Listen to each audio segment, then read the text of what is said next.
Hey there! If you're looking for a fun way to practice your English, you are in the perfect spot. Today, we're going to listen to and learn from two really charming stories about a family of bison. So you might be asking yourself, what on earth can a couple of bison teach me about English? Well, you'd be surprised. It turns out they can teach us quite a lot. We're talking new vocabulary, key ideas, and even some pretty great life lessons. Okay, first things first. Before we dive into the lessons, let's actually meet the stars of our show, the Bison family. So our stories are all about two siblings. You've got Blue Bison, who is all about being neat and tidy. And then there's his little sister, Bubblegum Bison, who's, well, she's a lot more playful. We'll also meet their parents, Burgundy and Brown Bison, and their friends, who the story very funny calls their playground associates.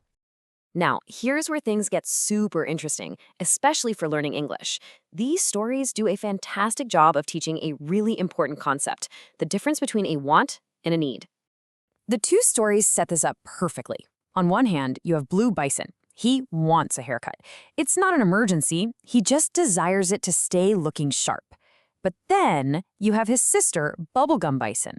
After a little incident with a mud pile, she absolutely needs a bath. For her, it's a total necessity.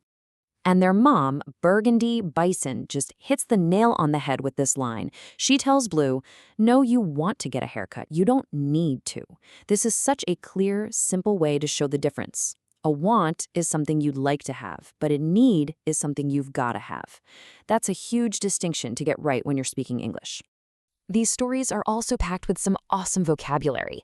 Let's take this word herbaceous. It's an adjective, and it basically means something is leafy and green, like an herb.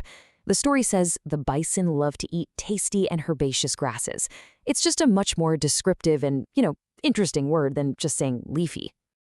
So we have our two bison. Blue wants his haircut, Bubblegum needs her bath. Simple enough, right?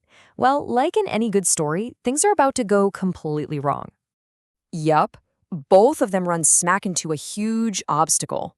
For Blue Bison, his want gets blocked because he gets to town and finds out everything is closed. No barber for him.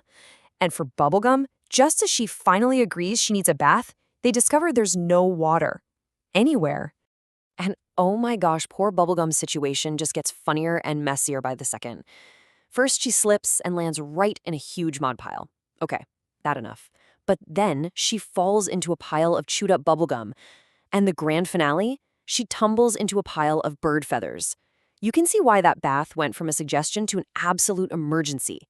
So how do you think they feel about all this? They get mad. And this brings up another great English word, to ram.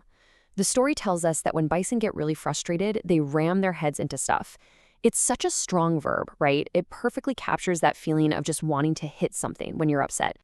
But after that burst of anger comes the sadness. And that gives us another amazing vocabulary word, wallow.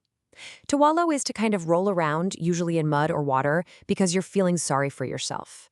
It's a fantastic word to describe that feeling of just wanting to lie around when you're sad. Now time for a little bonus English lesson. This is a really common point of confusion. In the story, the barber calls Blue Bison a buffalo, but Blue Bison sets him straight. As you can see here, American bison have that big shoulder hump and a massive head. Buffalo don't. It's a neat little fact that the story uses to teach us something new. So our bison have been mad, they've been sad, but then something changes. They both have what we call a change of heart. So what's the magic trick? What causes this big shift? It's something incredibly simple. Laughter. Blue Bison starts laughing at the ridiculous idea of getting a haircut from a lawnmower. And Bubblegum starts laughing at her own crazy, messy reflection in a puddle. That one little moment of laughter it changes everything for them. And this quote from Blue Bison is the perfect example of his change of heart. See, his sister gives him a truly terrible haircut while he's asleep, and everyone braces for him to be furious. But he looks in the mirror, and instead of getting mad, he just bellows, "No, I don't like it, I love it." He realizes that having fun is way more important than being perfectly neat all the time. So let's bring it all together. What are the big lessons we can take away from our bison friends, especially as we're trying to learn and improve our English?